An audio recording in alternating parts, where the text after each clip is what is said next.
right.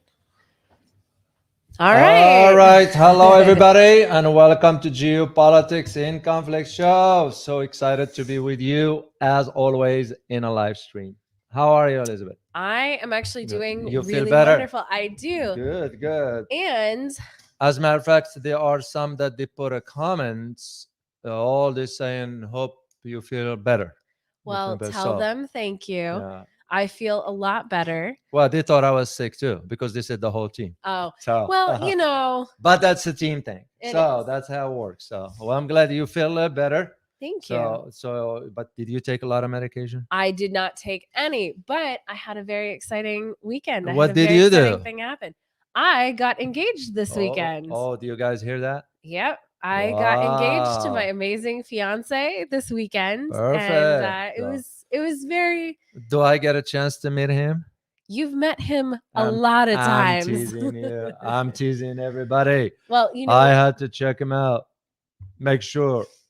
No, he's a good guy. He's a decent guy. He is. He's a wonderful man. So, and he happens to know a little bit about technology too. So he's helping us with the computer here. Yeah. Which to the sound and all that. So I say thank you to him. So that is true. That is true. Well, congratulations. Thank you. I'm sure everybody's excited for you. Can you show the ladies your ring? Because it's a big deal for females. I don't understand, but I don't think you guys can see it very well. Yeah. Yes, there it is. There we go. So, well, congratulations. So, thank you. And I'm glad you feel better here. So, yeah, last time we missed the show. Of course, we couldn't. You guys know how it is, but we are keeping up with this Tuesdays and Thursdays. It's because there's a lot to cover. So there's a lot going on in the world right now, and especially as some of these things are happening, they seem to be escalating more and more. And so we want to make sure that we do the best that we can to bring you guys, not everything, because a lot of it's noise, right? Like a lot of it is noise, but some of it, like this, is actually very important. Yeah. And it's important for a couple of reasons. Also, the show, thank you to BioTrust Collagen, because the show is sponsored by them. Yeah. And without our sponsors, we don't have a show. So thank you. Yeah, because now we some sponsors reaching out to us they like the content, they like what we do, and we are sort of taking that on and move on with what we need to do. It's how the show can grow. Exactly. Well, also it can grow also if everybody subscribe, right? That is true. Yeah, if this is your first time, hey guys, just please hit that subscription button so you can support the channel to move forward. So. We've got some if you guys want to let us know where you're from, we love reading it. Momo is from Africa, Gambia. Sang is from Vancouver, Canada. So if you guys want to let us know where you're from, we really enjoy it. That would be great. That would be great. All right, so what is this insanity? There are a lot of stuff going on. First of all, you got a lot of people need to understand in the world of intelligence, things might not seems what they appear to be. That's just part of how the intelligence structures are going. As one who worked in Washington, so I had a chance to be dealing with this kind of issues per se. So this is what we're going to be talking about today. Right.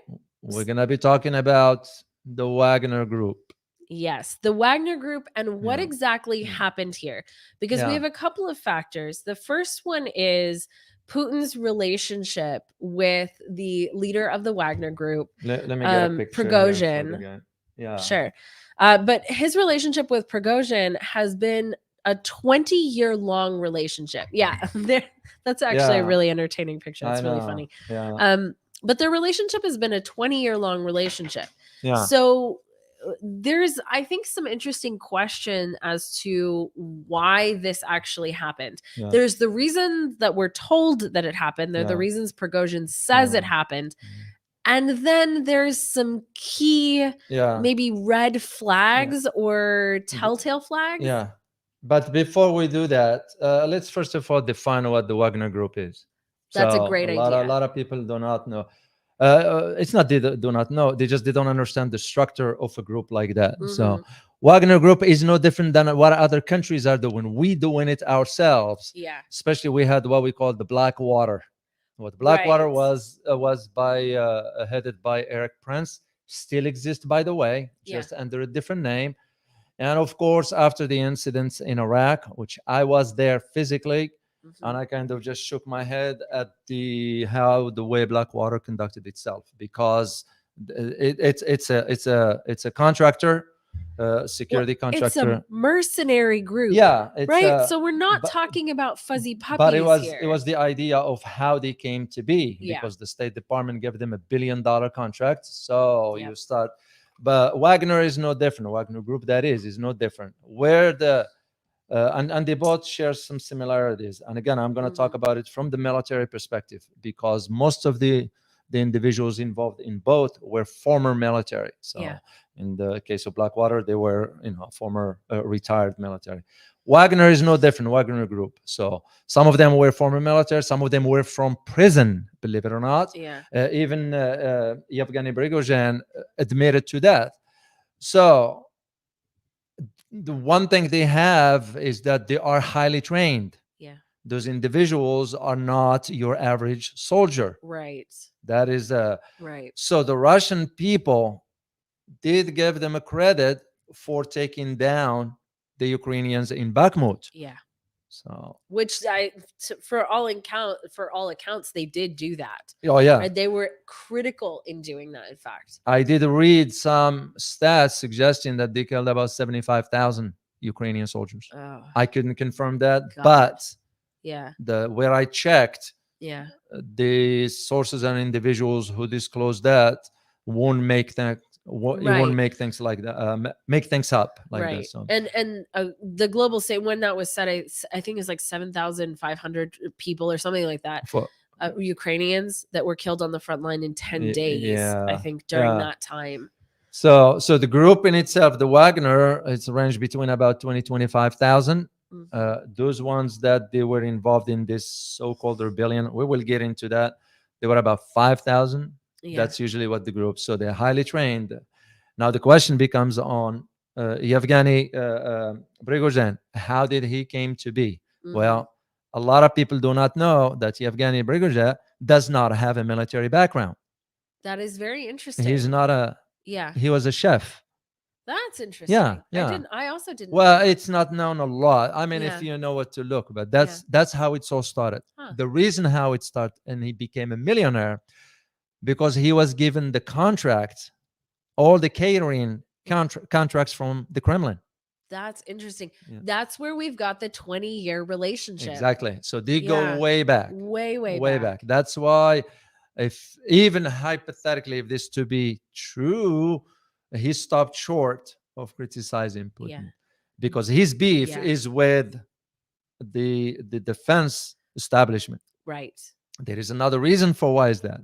Because the head of the defense ministry, Sergei Shoigu, is not a military man either. Shoigu, rather, he's a manager. It's into administrative. He's very good at that. But also has a longer relationship with Putin. Loyalty is a big deal when it comes down to. So that's at least a brief background for people to put things in perspective. Yevgeny Prigozhin, because he acquired the money, so he's able to pay. So, well, it's an interesting line of work for him to have gotten into. Well, it's because, remember, we do have the same. What do I mean by that? That means certain aspects of our foreign policy is conducted through some kind of military.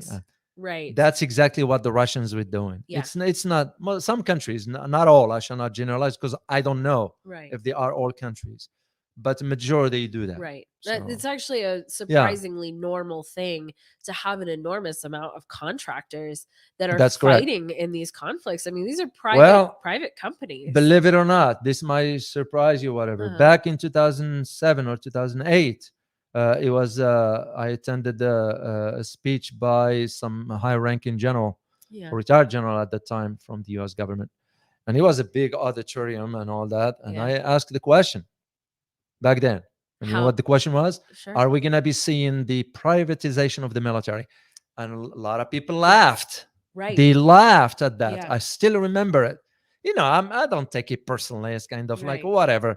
but they didn't understand why I asked the question. Yeah. It's because I was in the thick of it, inside the government at that time, and I kind of saw the trend where it's going.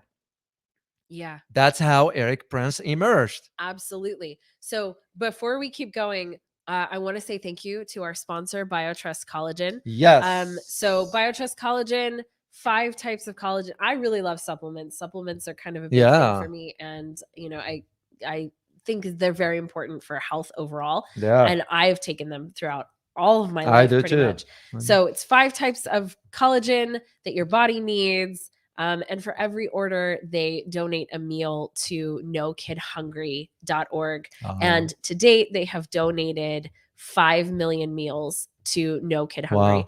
Wow. So BioTrust Collagen, it's free from a whole bunch of junk, non-GMO, free of artificial colors, flavors, preservatives, sweeteners, no gluten, no antibiotics, which is very important to me. Even in the food that I eat, I'm very, very careful. Anyway, so I wanted to say thank you to BioTrust Collagen. And if you're interested in checking them out, we have a link in the description box below.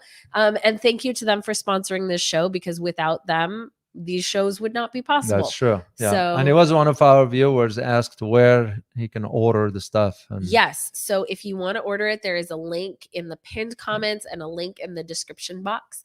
And if you want to order it, or consider ordering it through that link, because that lets them know that you guys are interested and it helps support the show. That's so great. Thank you for mentioning that. Yeah. And I do like their cause for supporting hunger. No hungry kids. Yes. I support something like that. It's because I can just, I've seen when I used to travel around a lot of hungry kids, right? So and that's absolutely unacceptable. I mean, there's so much. This is actually a big issue for me, because there's so much surplus of food in the world. Most of the developed world is throwing away food, while most of the developing world is starving. Right? Yeah. So it's so that's horrible, imbalance. Huge imbalance.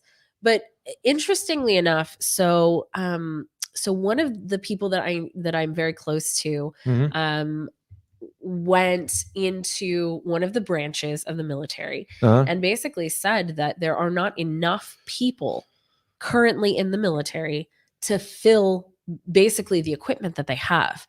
So they have excess equipment. So, the Navy has extra ships. There's extra equipment right now, and there's no people to fill them. And right now, here, what we're seeing in the United States, and I think this is happening in a lot of other countries perhaps as well, that don't have sort of mandatory military, and that is that we're seeing privatization of the military. The problem with that is what? Then it goes to the highest bidder. Who pays for what allegiance at that point? And because you don't have allegiance to a particular country, you have allegiance to a paycheck, more or less. Well, that's what these members of the Wagners are. So, and this is why one of the reasons why it didn't make any sense. It's because it will be Russians killing Russians, and just doesn't make sense at all. So, but you're absolutely correct into this aspect of it. So, just for us to go back to our topic here, of course, and focus on how this came to be. Yes, that's a great question. How this came to be. Because it really happened so fast. And it was shut down so fast. So there are a lot of theories, and we are not gonna, I can only speak of what I know, or what I am able to sort of, what's the word I'm disclose looking for? To a degree. To a degree. I'm still bound by the law. Of course. And you should be, absolutely. Yeah, I signed 75 years. 75. Yeah, a lot of these are 75, 80 years. And you're like, well, by that point, people will be gone. Well, that's the reason why they do what they do. So. But anyway, to put this in perspective, is the idea of how come you will expect an entity that is really got the support of the Kremlin? Because when you look at, for example, Wagner's presence in Africa, it's no secret. It's no secret. And this is why also Africa is welcoming the Russians and the Chinese. But they kicked the French out. Now it makes sense as to why the French president, Macron, just said about 4 days ago, you know what he said? He said that the Russia is destabilizing Africa. It's not about Russia. It's because Mali, where is the presence of the Russian Wagner group there, Mali as a government asked France to leave. Wow. Yeah. Well, it's because French history in Africa, it's it's a dark history. As a matter of fact, as we speak, they still have resources from two main countries that I am aware of. Burkina Faso and Niger. Niger, what is Niger known for? A lot of gold. They are not even profiting from that because the proceeds of it are deposited at Banque de Paris, Banque de France, French bank in Paris. As of today, they still have. Well, and Nigeria is one of the Niger, yes.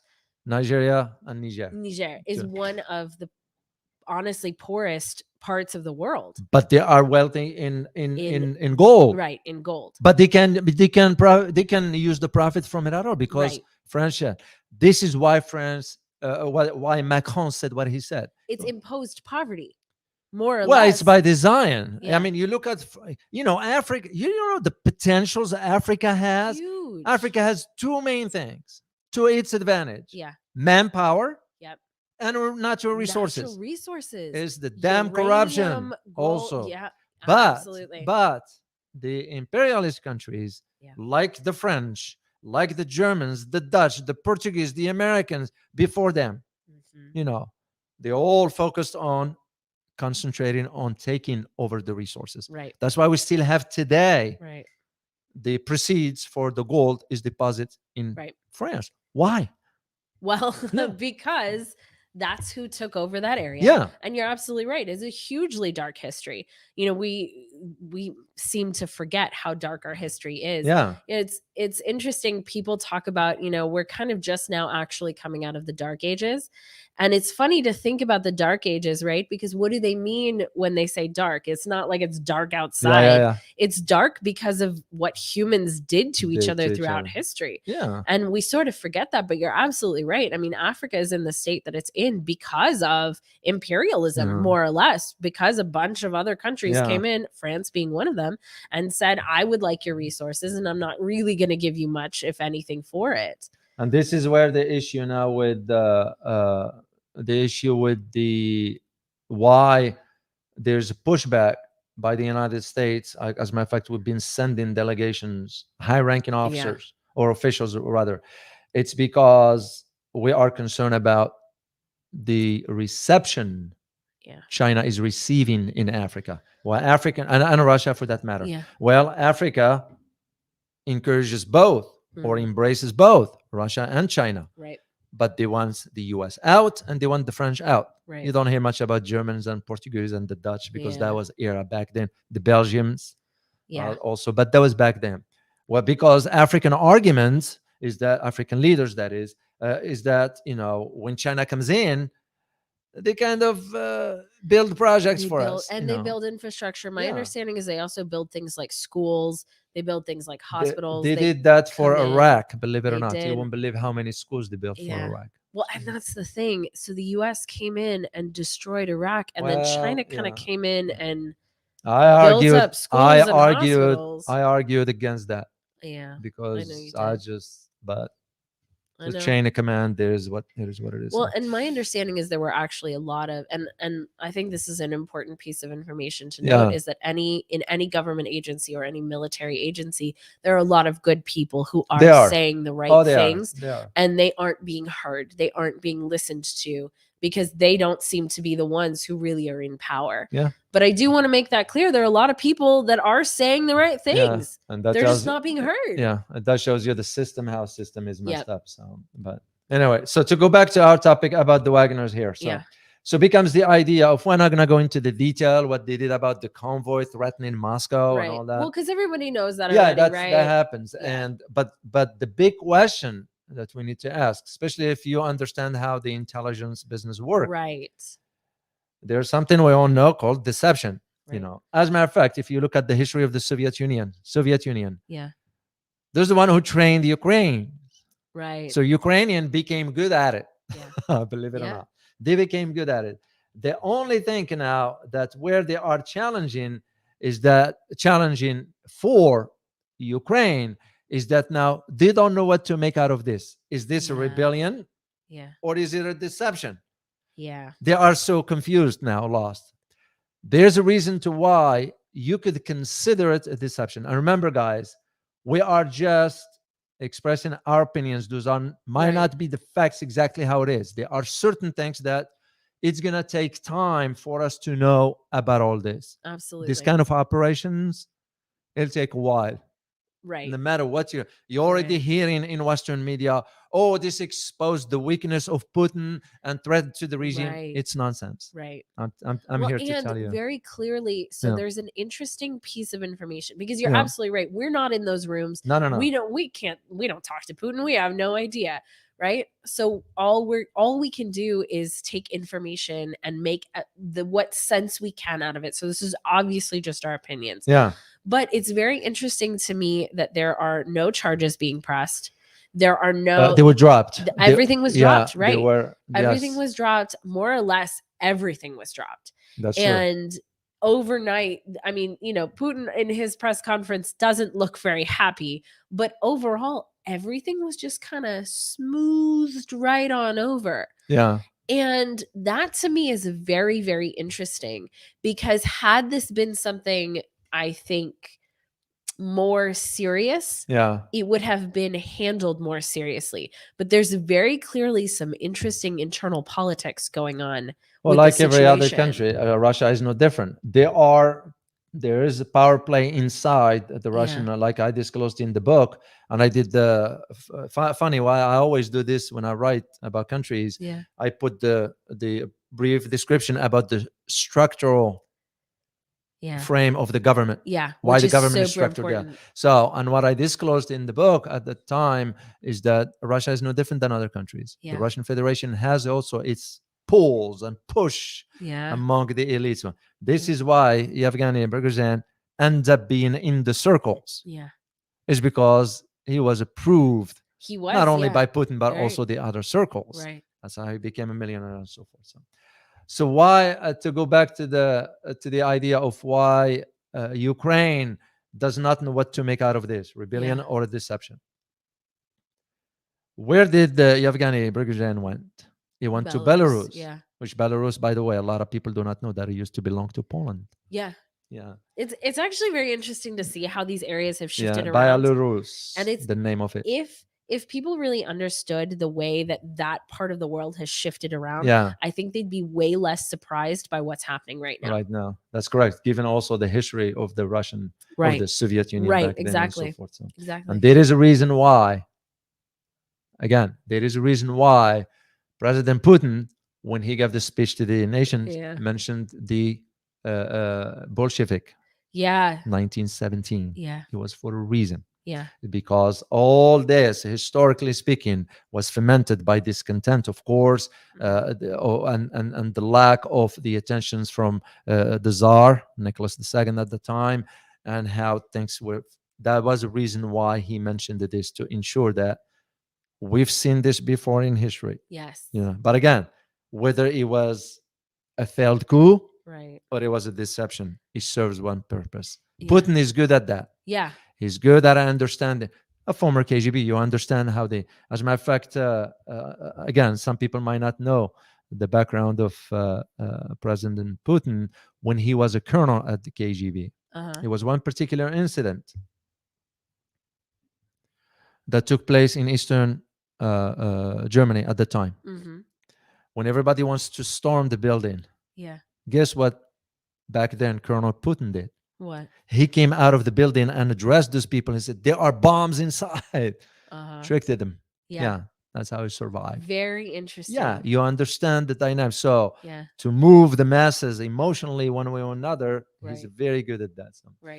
So to go back quickly here before I forget, the idea of why Ukraine couldn't know what to make out of it is because the idea of where Yevgeny Prigozhin went, well, he's not going to go by himself.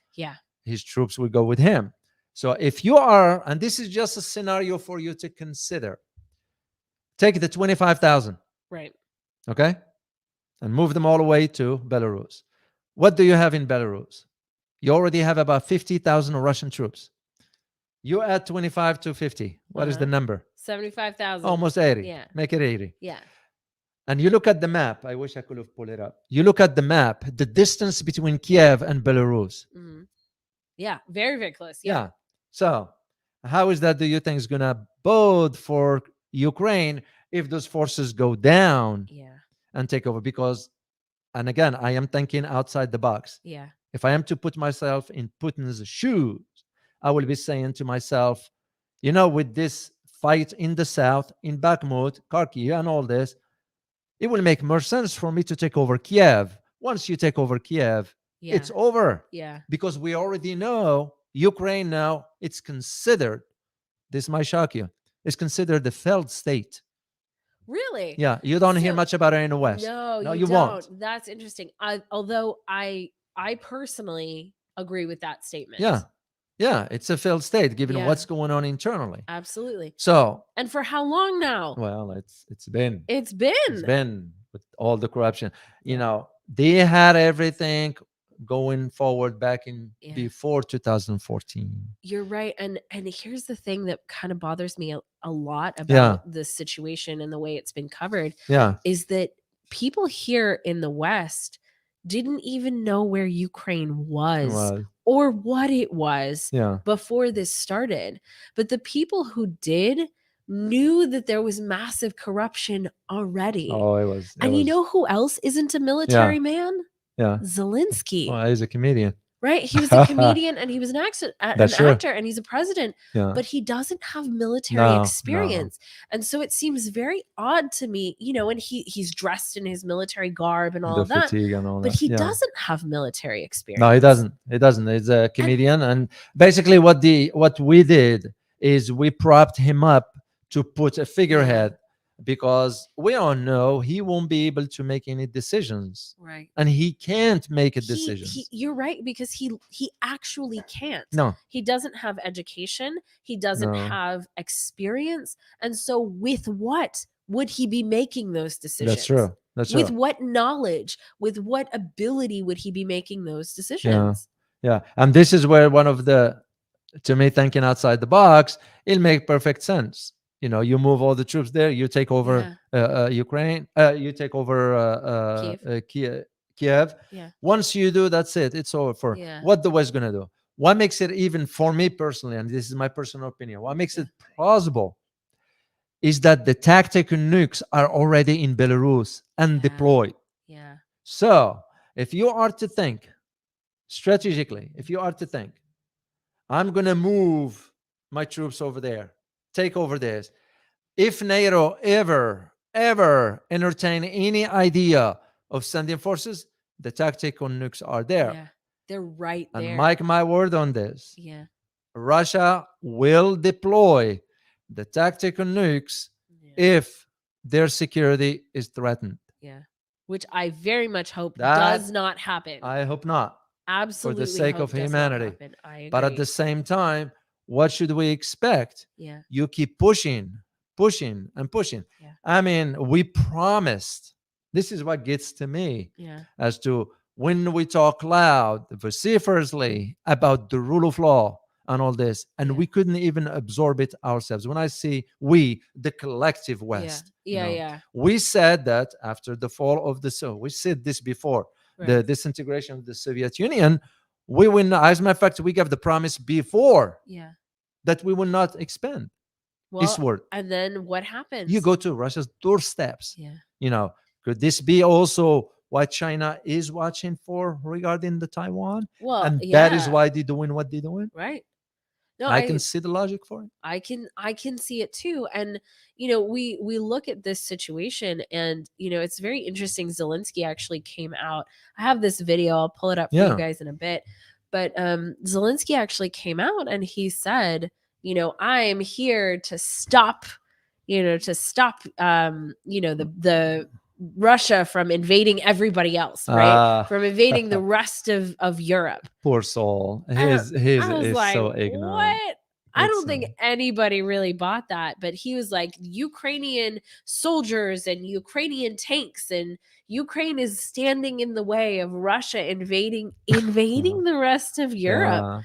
I was like, he's been given the talking points. Yeah, he's not, we're not putting him down. It's just facts are facts. Right. If you are not equipped for certain position like that, then you stay there. Right.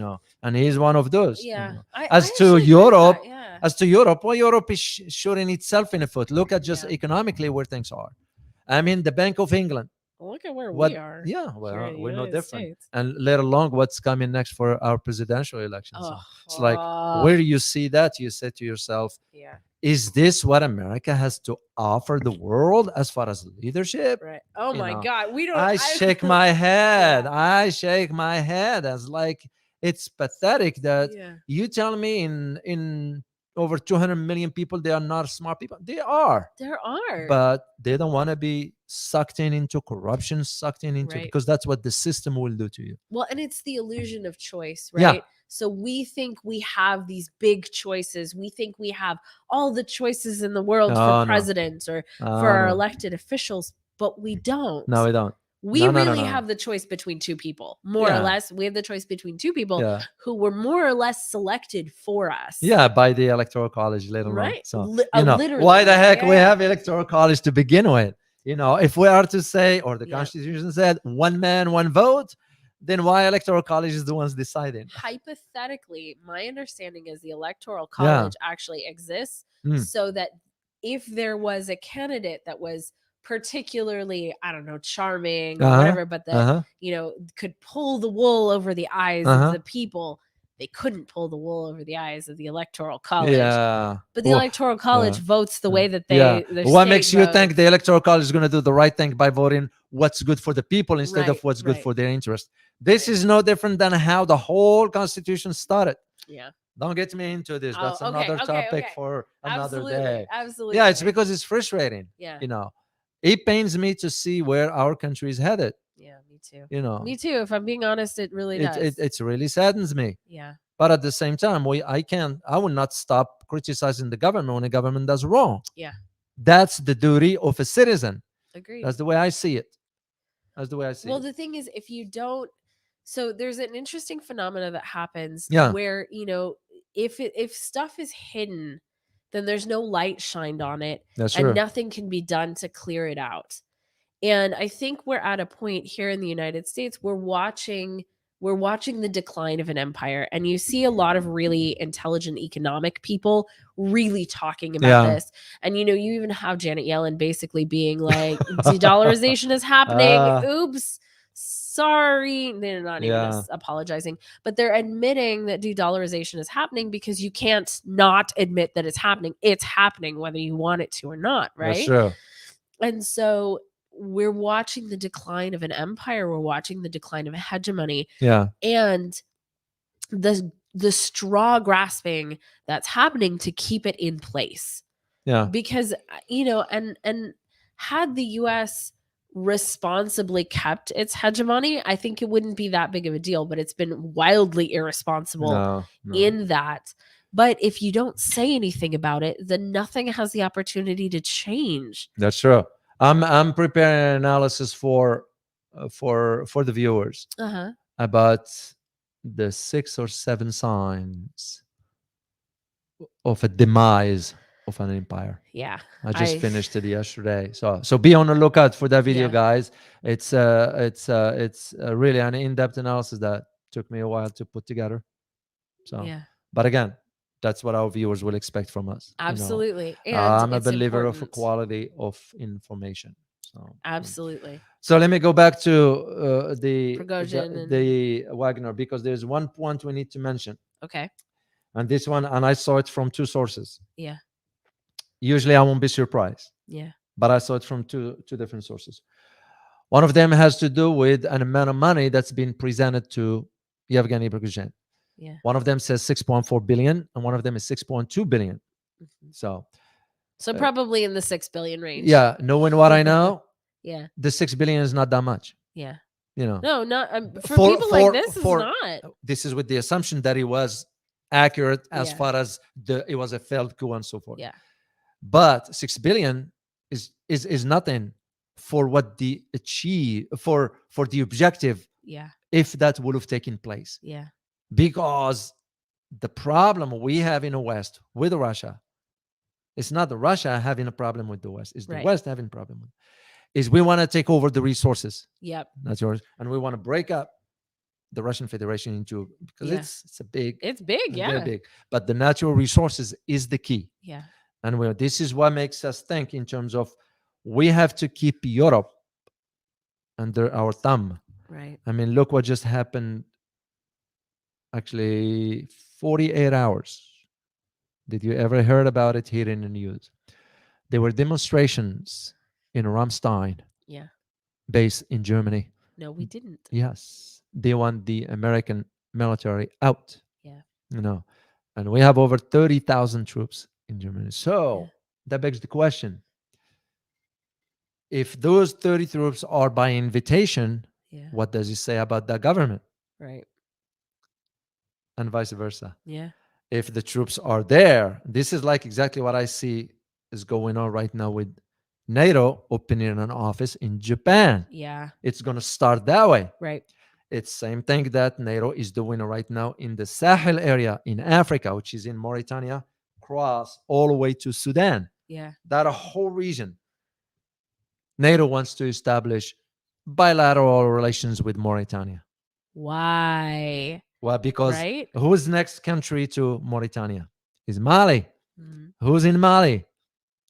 The Wagner Group. You see now how, as I always say, things don't happen in a vacuum. For the French president to say, oh, Russia is destabilizing Africa, and for NATO to say, oh, we want to build bilateral whatever. Yeah. So it's the same patterns. That's the way I see it. So no, it's very interesting, and I really appreciate that you just brought up resources, because when we look at conflicts, historical conflicts, how many of them have to do with resources, if not all of them? Access to that. Yes. Right.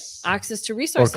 Or control of resources. Yes. Absolutely. Yeah. And so we look at Russia and we look at Africa. Yeah. Both extremely resource rich. Yeah.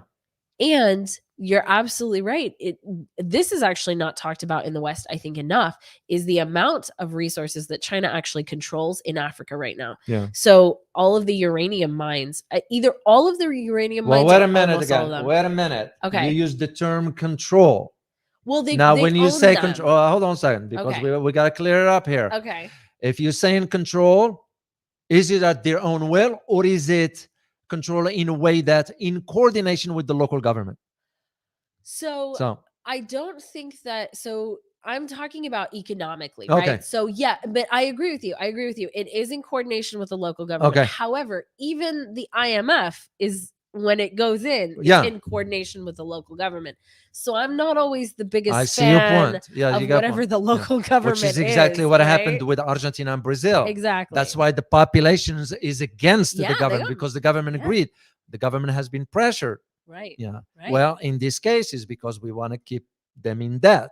Right. Keep Africa in debt. Right. Keep whatever. So it's just when we use the term control as to resources, you're gonna control it by force or by conflict. Right. And I don't. But China's not doing that. You're absolutely right. Oh, good. I do not. Good. That's what I want to clear up to make sure. What I mean is that they own the mines, right? Like they physically, economically own those resources. They own the resources, right? Yeah. And it, like you said, it is in coordination with the governments there, but anybody going into that space is in coordination with whatever that government is. But also the governments are benefiting from it. Remember, yes. This is, China's not going to take over, or any country for that matter, unless the intentions, like what happened with France and Niger. Yeah. So why Niger is not benefiting from its goal? Right. See what I mean? Right. In the case of some African countries in coordination with China, they are getting something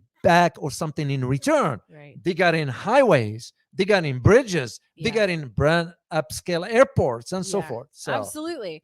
That's where it just the term control. Right. For us in the West, as you know, it means something it has different. a connotation negative one. That it is definitely does. That's what I meant to say. But you're absolutely correct. I see your point. So, because again, I'm very familiar with the case in Morocco, in which China wanted to get involved in upgrading an infrastructure for city of Tangier up north. But China's not going to do it for free. Right, of course. So, of course. At that time, the King Mohammed VI, disagreed. He said, no, it's because China put some clauses that will, in case of default, we will take over 40% or 50%, which is logical argument. Sure. If I am to put my resources, I want something in return. Yeah, of course. That's common sense. And that's very normal. So, but what happened? When the royal palace made the decision, they said, no, what did China do? Okay. They withdrew, shook hands, and said, thank you. Yeah. And that's it. Yeah. So they didn't force Morocco to get involved on. And this is where I see the idea of really just understanding how those dynamics work, tie it to this Ukraine and all that. Ukraine is in no position whatsoever to even state what it thinks. As a matter of fact, Ukrainian people are at odds with their government. Yeah. At least the conversations that I had when I was in Poland. Yeah. And I did see Ukrainians there, and I had a conversation with some. Yeah. Of course, they were the ones that hold in the flag, the Ukrainian flag, whatever. When I challenged them on this, one of them, as a matter of fact, showed me a picture on the phone. Yeah. And he showed me somebody's killed in the streets and all that stuff. Look what the Russians doing. And I said, okay, where did you get this footage? Yeah. I mean, I don't know about production, but I could tell it was just made up things. Right. And I said, well, where are the sources of this? Yeah. Oh, no, that's just my friend sent me that one. Uh-huh. And he was speaking English. And I kind of challenged him. And I said, well, how accurate this? He knew what I was getting at. Yeah. Because he wants me to donate money in support of Ukraine. Right. And I said, what will I support Ukraine for? Yeah. Oh, because the Russians invasion. I said, well, wait a minute. Do you know how the problem starts to begin with? Right. He said, yeah, the Russians invade. I said, no, let me explain to you briefly here. Yeah. It was the West that expanded all the way to Russia's doorsteps. So Russia had to react. Yeah. And he looked at me with these lost eyes, like I'm speaking Hebrew to him. Yeah. And I felt sorry for the guy. He's a sorry 19-year-old kid, still very. Well, when you're 19, you think you know the answers to just about everything. But no, you're absolutely right. It's very easy to say, oh, well, it's this way. It's this way. It's for sure this way. But one of the things you just brought up that's critically important is that this is actually very complex. Yeah. I'm looking for it right now. I'm trying to find, I have an image of all of the places in Africa that the Wagner group is in. Uh-huh. And you're absolutely right. We're not just looking at, the government interplay. No. We have private corporations that are part of this. We have mercenary groups like this that are part of this. So the global landscape is actually a lot more complex than just, well, one side says this and then the other side says this. And it's hard for people, I think, to understand how complicated this really is. And that it's actually very normal, right? For countries to spy on each other, for example, is extremely normal, right? Normal. For people to hire mercenary groups to fight is extremely normal. For equipment to end up in other parts of the world than they're intended for is completely normal. Yeah. These things are normal. And we've had, movies, even what year did Lord of War come out? That movie. I mean, that had to be 20 years ago, right? I will not know. I don't watch much. Lord of War is a very interesting movie because it's based on, it's based on a real guy. Do I need to watch it? Well, so basically it's a movie based on this person, and what it is sort of the explanation of how weapons are actually distributed. And in a lot of cases, they're distributed by the same person to both sides of the war. Well, we do the same. We did for Iran and Iraq. We did for Algeria and Morocco. right? And we're looking Pakistan at and situations India. like there's actually been a decent amount of backlash because BlackRock, who is right, is a very large investor in the big military contractors, more or less, right? That they are also have received the contract to rebuild reconstruction Ukraine and so there's been a lot of backlash about that people think that perhaps that's double dipping. There's perhaps, and they swear that there's no conflict of interest, right? They swear that it's isn't that the BlackRock that the one that caused more economic hardships for Argentina because they gave them a loan and want them to pay during the pandemic time, right? Where the economy was going down. They forced them to pay. Well, this is why Argentinians are so pissed at their government. And shame on their government for agreeing to the IMF loans, knowing what they were signing. Right. I think it's not a surprise. I think the IMF loan situation at this point in history is not a surprise to anybody. No, not. That's not a theory. It's not a, oh my God, maybe this is some like fringe thing. No, like people know over the last 20, 30, 40 years, right? People know that this is happening. So this isn't like a out there thing. And so I think it is very important to look at the complexity of this situation, that this really isn't just one government and another government. There are so many interplays here, and the Wagner Group is part of that. Well, that's, the Russian Federations look at it as a tool to use part of its foreign policy. We do the same. Yeah. We've been doing it. I mean, look at just our history back in the 70s in Latin America or the Middle East, right, or Southeast Asia. Look what we did in Malaysia and Indonesia, the resources and so forth. Yeah. There's a book out there it's called The Framers' Coup, The Making of the United States Constitution. That would be very interesting to have a read on something like this. The other one, there was another, I forgot the title of it. You might know it. The Hitman. Yeah. That economic hitman. Yeah. So that's very, very interesting. I think it's Tales of an Economic Hitman. You guys, if you know what it is, type it very, in the. Very interesting. But it's a very interesting book. One thing that I really do want to bring up about this, because we're talking about, how did this really happen, right? Is this an actual coup? Was this a power play? Was this orchestrated by the intelligence agencies, the CIA, for example? So one of the important pieces of this is that the U.S. government, the intelligence agencies, knew about this before it happened. So what they said is the reason that they didn't. So the Times has reported this, right? So that the reason that they didn't. Are you gonna believe Times? No, but I have to say where this came from. I know. Right? I know. So you got the drift, guys, right? Yes. But we have to say it, right? You're right. But it's important to know that the intelligence agencies knew this was coming. Okay, and they knew this was happening. So the New York Times reported that U.S. spy agencies had indications days earlier that Mr. Prigozhin was planning something and worked to refine that material into a finished assessment, officials said. The information shows the United States was aware of impending events in Russia, similar to how intelligence agencies had warned in late 2021 that Vladimir V. Putin was planning to invade Ukraine. So, interestingly enough, they stayed silent because, the Times explains, the U.S. officials felt that if they had said anything, Mr. Putin could accuse them of orchestrating a coup, and that they clearly had little interest in helping Mr. Putin avoid a major embarrassing fracturing of his support.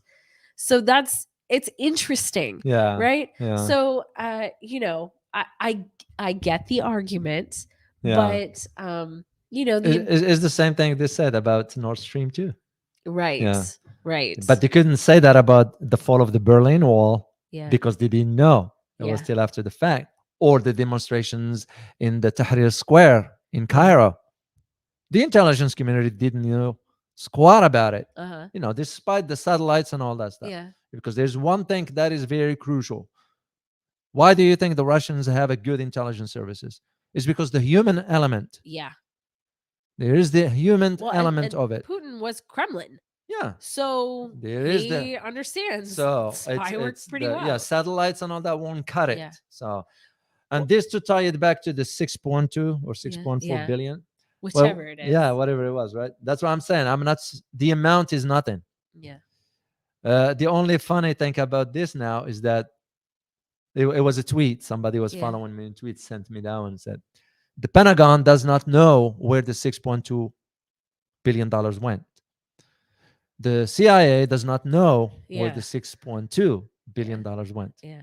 The White House does not know where the $6.2 billion went. So, well, the Pentagon has failed every audit for the last 5 audits. I mean, something insane like that. But we know that this kind of stuff happens. And my question is ultimately this, right? About this information. I don't know whether they had anything to do with it or not. Okay. I don't personally know that. I'm not in those rooms. I don't know that. But my question is, if they knew ahead of time, how much did they actually know? Do they have assets in the Wagner group, which, at Wagner group is pay to play? Who knows? Yeah. They might. I don't know. Yeah. Those guys are for the paycheck. They don't care. Right. But they won't. Knowing what I know, they won't go that far as remember, the Russians after all.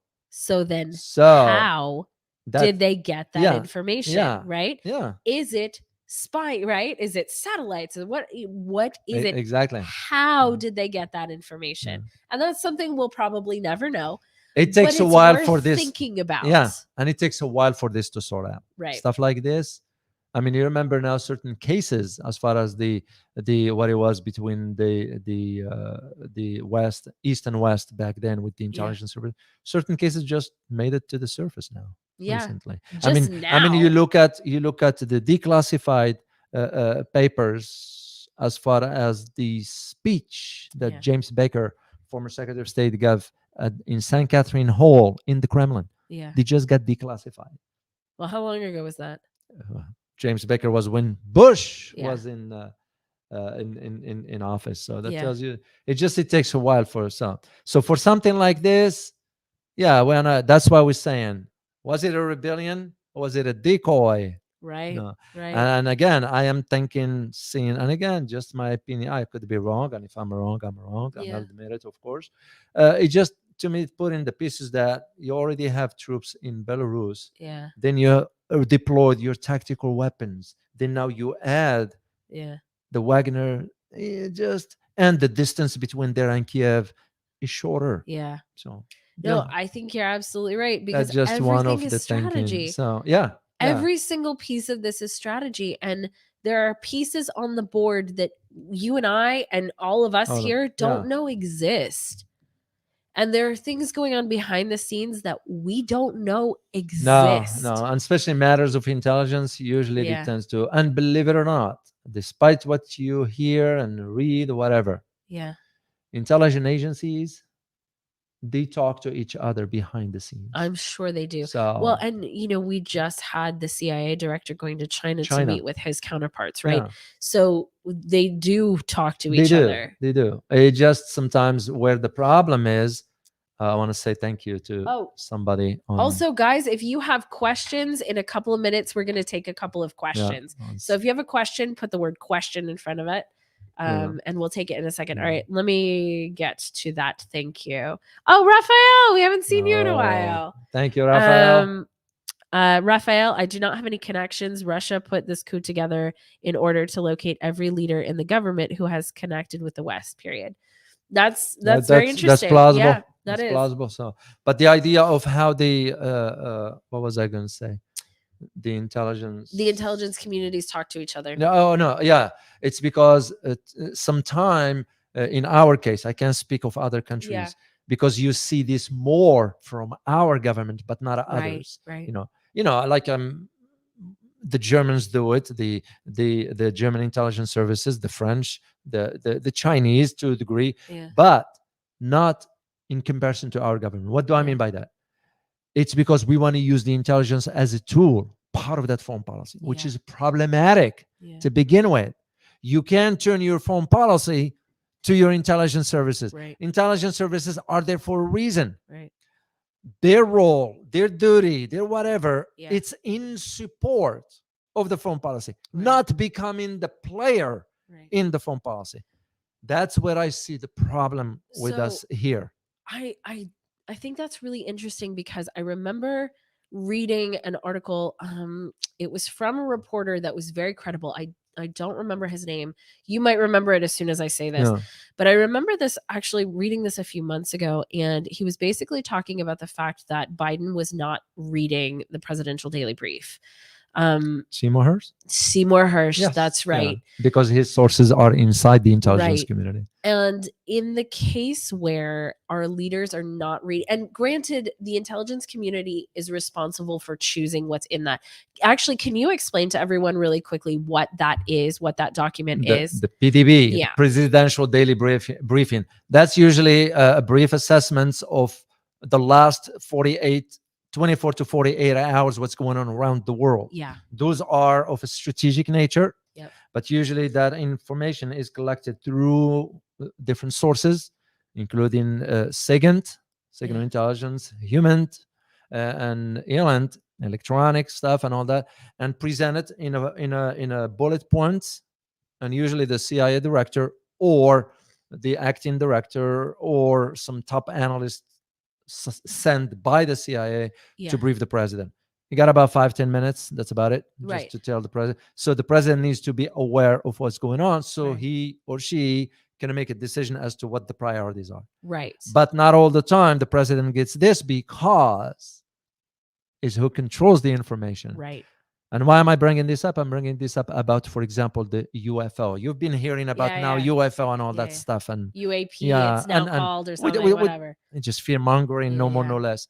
The point is not about that. The point is that even certain presidents weren't allowed to know about certain classified projects pertaining to ET technologies and so forth.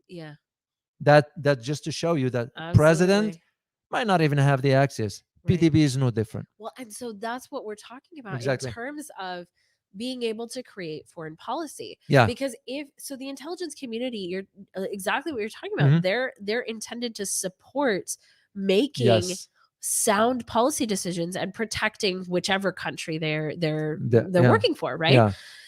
But if the people making policy don't read or don't get informed on what's actually happening on the work that they're doing, then we have two very fractured systems.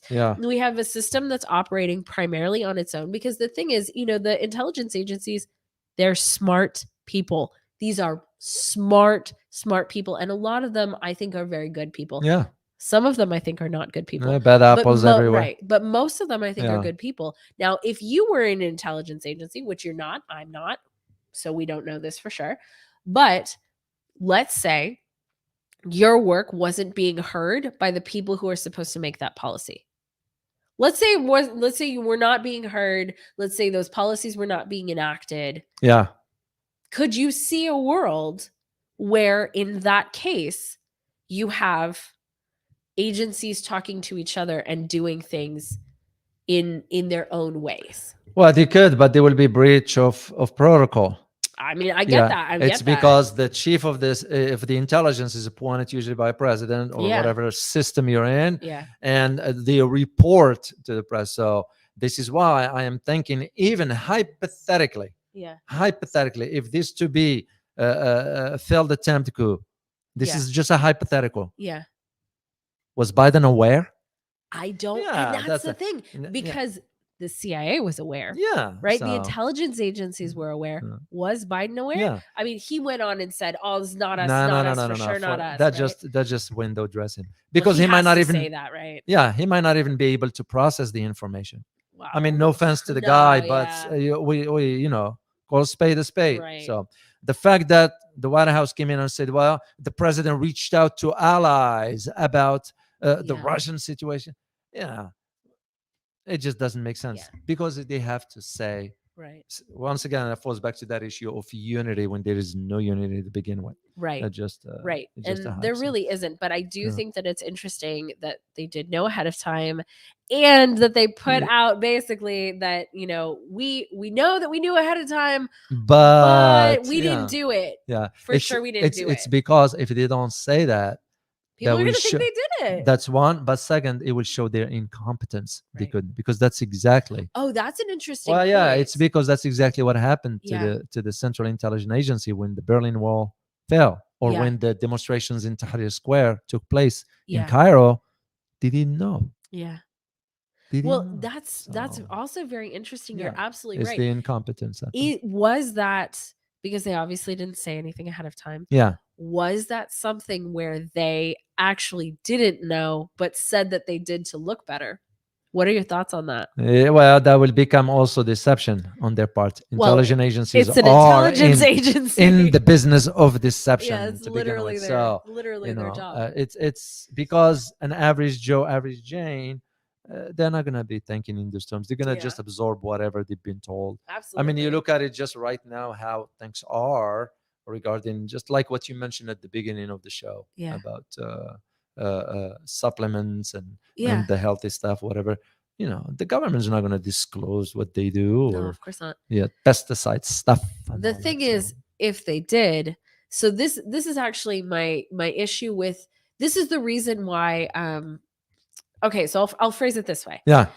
I'm very deeply spiritual. I don't know, a lot of people may not know that about me, but I'm very, very deeply spiritual. I'm not. And you're not, and that is fantastic. Wherever people are, great. I fully support that.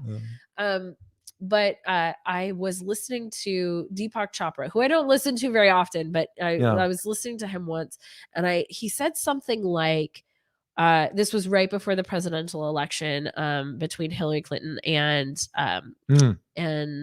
Donald Trump. And he said, whoever we get is who we deserve in this country. And it's interesting because he didn't mean it in a blaming kind of way. Yeah. He meant it in a way that we, the people of any country, allow the politicians that we have in office, we allow them to be there, and we allow them to do what they're doing. And here's what I believe that he meant. I don't know him, so I can't say for sure what he meant or not. But we do not stand up for politicians who tell the truth here in this country. We vote for politicians who say the thing that we want to hear and not the thing that is realistic. So here in this country, and this happens in many other countries too, it's not like the United States is alone with that. Other countries do. Yeah. Other countries do that. Yeah. And so the elected officials that we have, they have no incentive to be honest. They have no incentive to really take care of us, because we elected people who lied to get into office. And they had to lie to get into office, because if they told the truth, they wouldn't get into office. So who do we have? We have a government full of people who are lying. So their objective was never to serve people. Right. So if they couldn't do that, to me, that's the whole idea. If you couldn't serve the people, then that's the point. So all right, let's do see a question or two. Okay. All right. So Raphael, sir, the little submarine went down. We could not find it. We had to make an assumption 1,000 feet is where Russia nuke sub operate. This is bad. I don't know anything about the Russian I heard something nukes. about it. I didn't follow up too much. All I do know one thing for sure, is that Russia has one particular aspect that they could really cut off internet for the whole Western world. Okay. Hong Luong, I apologize if I didn't pronounce that correctly. Question: there was a NATO military drill in Germany, and Japan was invited to take part.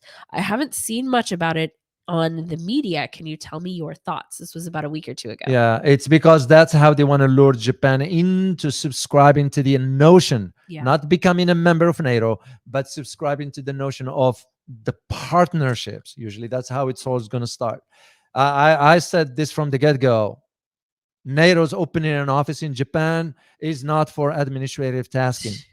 That's just you mean they didn't open an office in one of the most expensive places in the world just to push paper around? And plus, you do have Japanese now, about 80% of them saying they don't even want their country to be involved in the tensions going on regarding China and Taiwan. They said no, because they know what will happen should a conflict, military one that is erupts. This is not 1945. Right. It's a different Japan time. Has seen conflict, right? They're one of the countries who's seen it. Yeah, but for Japan, for them to be dragging there when their economy is gone, their population aging, the young people there are not even getting married. They're not even thinking about this one. Then you get the issue of Okinawa. Yeah. The issue of Okinawa has never been resolved. Yeah. They just keeping a lid on it. Okinaans do not want to, they don't belong to Japan. Yeah. Based on what I read in some historical references. Yeah. The Ryukyu, something like this, the name, Japan just took over that. Yeah. So why do you think we always hear about because they don't want that one. So the idea, just to go back to the question, that's the reason why they want to lure gradually Japan into, by the time Japan is sucked into this, military presence of NATO is going to be hosted by the Japanese government. And we all know what it means. Yeah. Well, and unfortunately, it seems like they also know what it means.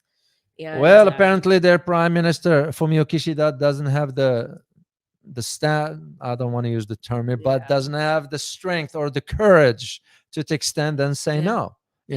It's no different than the South Korean president, no different than even Marcos Jr. I'm starting to categorize the guy as another weak leader, no different than Prime Minister of Australia, UK, Germany, the Chancellor, Canada.